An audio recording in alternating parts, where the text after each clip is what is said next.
تو ایک بہت بڑا اشتہار لکھا ہوا تھا، 20 تراویح ثابت کرنے والے کو 5 لاکھ روپے انعام۔ کہ کس قدر بے وقوفی ہے اور کس قدر احمقانہ یہ امت کی باتیں ہیں کہ 20 تراویح، سینکڑوں سال سے امت کا عمل 20 تراویح آ رہا ہے۔ تراویح کا نام جو پڑھا مجھے یوں لگتا ہے کہ اہل مکہ، یعنی اہل مکہ جو تھے نا، وہ 4 تراویح پڑھ کے ایک طواف کرتے تھے، تو وہ آرام کے لیے ہوتا، ترویحہ آرام، تھوڑی دیر کا آرام۔ تو 4 تراویح کے بعد ایک طواف کرتے تھے، وہ چھوٹا سا طواف 10 منٹ میں ختم ہو جاتا تھا، اور پھر 4 تراویح پڑھتے تھے، پھر طواف کرتے تھے، پھر 4 پڑھتے تھے، پھر طواف کرتے تھے۔ یہ صحابہ کے تھوڑے بعد کے دور کی بات۔ تو مدینے والوں کو پتہ چلا کہ مکے والے تو یہ کرتے ہیں، وہ کہنے لگے اساں کی کریے؟ انہوں نے کہا اسی 40 تراویح پڑھیں گے، 40 رکعت۔ وہ 40 رکعت پڑھتے تھے۔ تو نوافل میں کوئی سختی نہیں کہ بھائی 8 سے زیادہ نہیں پڑھنی، بدعت ہو جائے گی، اور 20 پڑھنا بدعت ہے، یہ سب جہالت کی بات ہے۔ اور یہ 8 پڑھ رہے ہیں یہ غلط ہے، یہ بھی حماقت کی بات ہے۔ جو صحیح حدیث سے دلیل پکڑ کے کوئی عمل کرتا ہو تو بھائیو اس سے بحث نہ کیا کرو، مناظرہ نہ کیا کرو، یہ بہت نادانی والی بات۔ اور امت کا خلق، لاکھوں کروڑوں انسانوں کا ایک عمل پہ جمع ہونا، یہ بذات خود اس کی طاقت کی ایک دلیل۔ اور حرمین جب سے میرے رب نے، حضرت عمر نے 20 رکعت شروع کی، آج تک وہاں بھی ساری مساجد میں 8 رکعت تراویح ہوتی ہے، لیکن حرمین کی مسجد میں 20 رکعت، ادھر بھی ادھر بھی۔ اور یہ جو وہ وہاں ختم قرآن پہ دعا نہیں مانگی جاتی، یہ کس کا عمل ہے؟ حضرت عثمان کا۔ حضرت عثمان نے اپنے دور خلافت میں تراویح پڑھانے والے سے کہا جب قرآن ختم کرو تو دعا کرنا۔ وہ کہنے لگے جی کیا دعا کروں؟ کہ جو تیرے دل میں آیا کرنا۔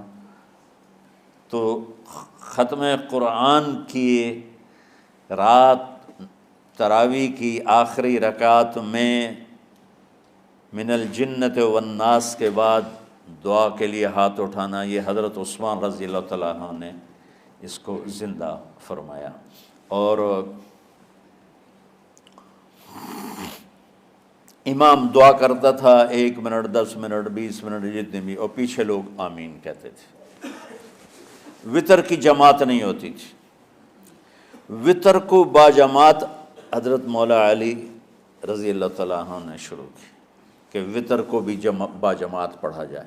تو یہ کہ 7 سال کے یہ چھوٹے چھوٹے بچے قرآن یاد کر رہے ہیں، 70 سال کا بوڑھا قرآن یاد کر رہا ہے۔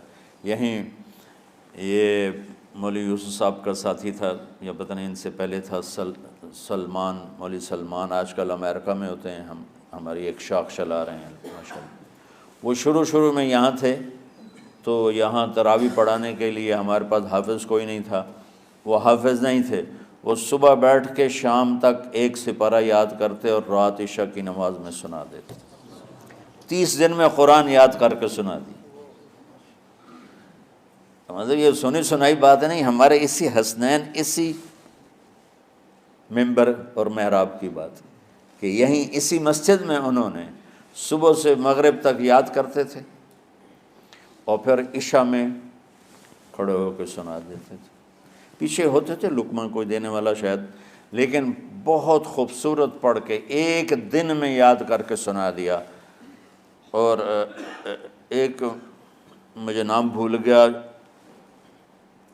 کہ 3 دن میں قرآن یاد کیا، 10 سپارے 1 دن میں یاد کیے، 10 دوسرے دن میں یاد کیے، 10 تیسرے دن میں یاد کیے۔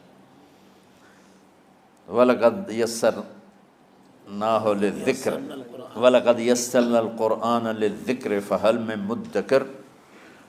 تو اللہ تعالیٰ نے اس کو نصیحت کے لیے بھی آسان کیا ہے اور یاد کرنے کے لیے بھی آسان کیا ہے۔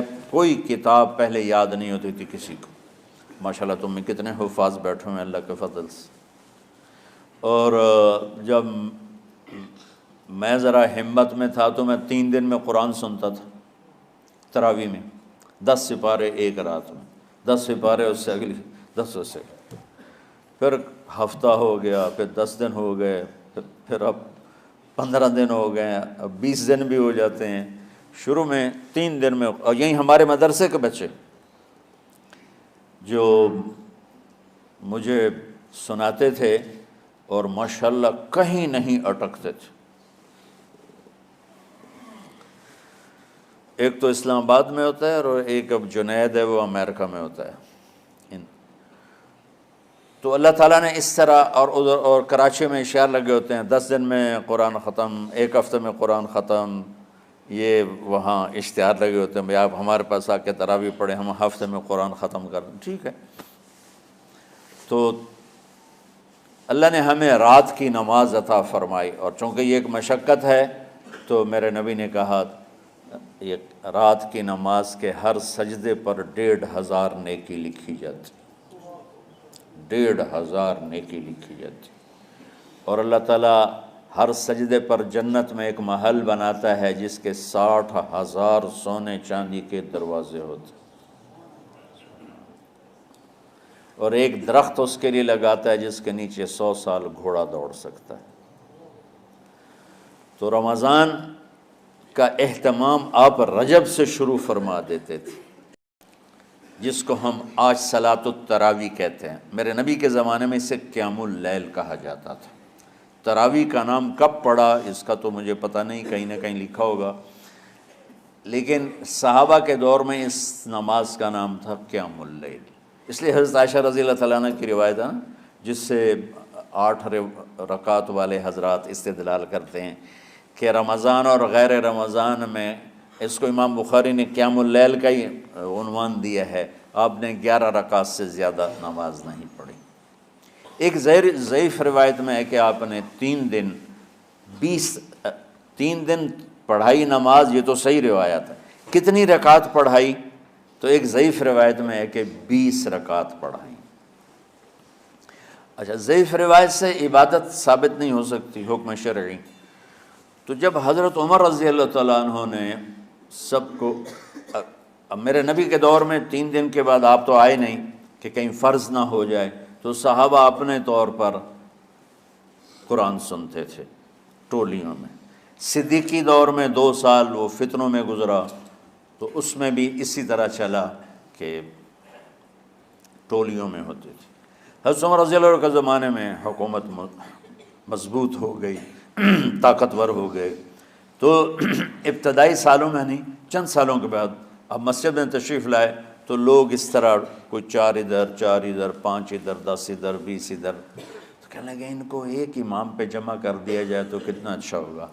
تو آپ نے سب کو اکٹھا کیا اور ابی بن کعب رضی اللہ تعالیٰ عنہ کو امام بنایا، اور سب کو ایک نماز پہ جمع کر کے 20 رکعت کا حکم عطا فرمایا۔ تو حضرت عمر کا یہ عمل اس حدیث کو مضبوط کر دیتا ہے کہ چونکہ میرے نبی نے کہا علیکم بسنتی و سنت الخلفاء الراشدین من بعدی، کہ میری اور میرے خلفاء راشدین کی سنت پر مضبوطی سے عمل کرنا۔ تو حضرت عمر کا جو 20 رکعت طے کرنا ہے، اگر ان کا اپنا اجتہاد ہے تو بھی ہمارے لیے عمل کے لیے کافی ہے، اور اگر ان کو یہ یاد ہے کہ میرے نبی نے 20 پڑھی تھیں تو اور زیادہ اچھی بات ہے۔ لیکن بہرحال جو 8 پڑھتا ہے ہمارا اس پہ بھی کوئی اعتراض نہیں، چونکہ وہ بھی حدیث کے ساتھ بات کرتا ہے، اور باقی پوری امت 20 پڑھتی ہے، ان پر بھی اعتراض نہیں۔